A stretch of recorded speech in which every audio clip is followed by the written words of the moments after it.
तो इंतजार आखिरकार खत्म हुआ।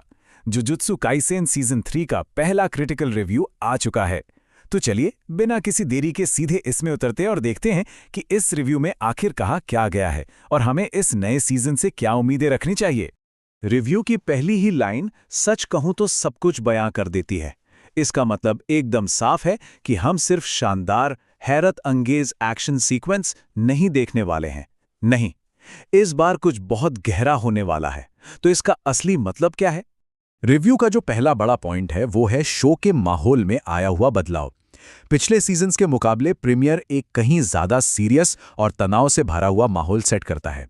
अब बात सिर्फ कर्ज से लड़ने की नहीं है, बल्कि उस लड़ाई के जो भयानक नतीजे हुए हैं उनको झेलने की है।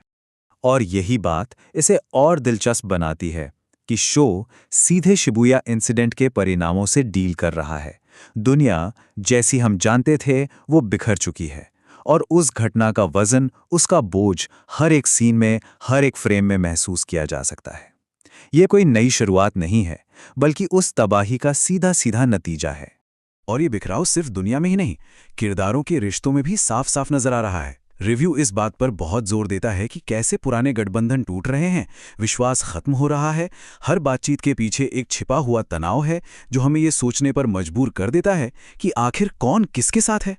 चलिए अब जरा विजुअल्स पर आते हैं, क्योंकि रिव्यू के मुताबिक इस सीजन का विजुअल स्टाइल भी एक बिल्कुल नई दिशा ले रहा है। यहाँ दिखावे से ज्यादा कहानी पर ध्यान दिया गया है, एक बहुत ही कंट्रोल्ड तरीके से। याद है पिछले सीजन्स का वो नॉन स्टॉप दिमाग घुमा देने वाला एक्शन? सीजन 3 का प्रीमियर उसके मुकाबले ज्यादा एटमॉस्फेरिक और मतलब से भरा हुआ लगता है। ऐसा लगता है कि हर शॉट सिर्फ हमें चौंकाने के लिए नहीं, बल्कि कहानी को आगे बढ़ाने और एक खास माहौल बनाने के लिए डिजाइन किया गया है। रिव्यू में कुछ खास टेक्निक्स का जिक्र भी है, जैसे कि लंबे शॉट्स जो एक बेचैनी भरा माहौल बनाते हैं, म्यूटेड कलर पैलेट यानी फीके रंग जो किरदारों की निराशा को दिखाते हैं, और टाइट फ्रेमिंग जिससे किरदारों का तनाव और घुटन हम तक पहुंचती है। और जब एक्शन होता भी है तो वो इतना तेज और सटीक होता है कि उसका असर दोगुना हो जाता है। अब बात करते हैं किरदारों की, जहां रिव्यू के मुताबिक प्रीमियर सबसे ज्यादा चमकता है। इस बार बाहरी लड़ाइयों से ज्यादा किरदारों के अंदर जो संघर्ष चल रहा है वो दिखाया गया है, और यही चीज इस सीजन को कहीं ज्यादा गहरा बनाती है। शिबुया की घटनाओं का असर हमारे मेन कैरेक्टर्स पर साफ दिखता है। वे सिर्फ फिजिकली ही नहीं, बल्कि इमोशनली भी पूरी तरह से थक चुके हैं, और ये उनकी आंखों में, उनके चलने के तरीके में और उनकी खामोशी में देखा जा सकता है। इस एपिसोड में जो नहीं कहा गया है वो शायद कहे गए शब्दों से भी ज्यादा मायने रखता है। डायलॉग्स के बीच का जो ठहराव है, जो खामोशी है, वो किरदारों के बीच के अनकहे तनाव और डर को बयां करती है। ये शब्दों से कहीं ज्यादा पावरफुल है। रिव्यू में एपिसोड की पेसिंग पर भी बात की गई है, जो कुछ दर्शकों को थोड़ी धीमी लग सकती है, लेकिन इस धीमी गति के पीछे एक बहुत बड़ी वजह है, और शायद यही वजह इस सीजन को इतना खास बनाने वाली है। तो सवाल ये उठता है कि अगर कोई दर्शक सीधे एक्शन की उम्मीद कर रहा है तो उसे ये प्रीमियर धीमा क्यों महसूस हो सकता है?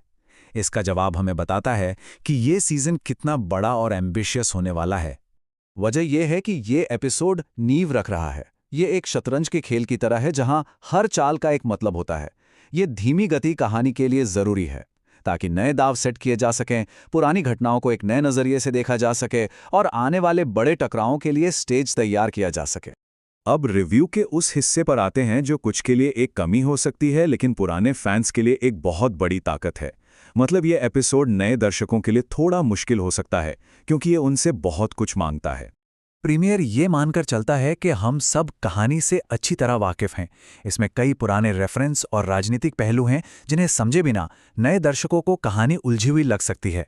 ये कुछ वैसा ही है जैसे किसी फिल्म का दूसरा भाग पहले भाग को देखे बिना ही देखने बैठ जाना। लेकिन इसे एक कमी के तौर पर देखने के बजाय रिव्यू इसे एक पॉजिटिव चीज के रूप में देखता है। ये दिखाता है कि शो अपने दर्शकों की समझदारी का सम्मान करता है और उन्हें एक गहरी, कॉम्प्लेक्स कहानी देने से जरा भी नहीं डरता। ये एक ऐसा शो है जो आपको सोचने पर मजबूर करता है।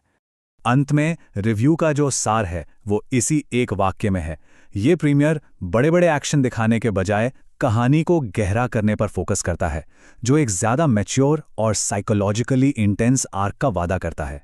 ये एक ऐसा सीजन होने वाला है जो शायद हमें हिला कर रख देगा। और रिव्यू का अंतिम फैसला एक ठोस 8.5 आउट ऑफ 10।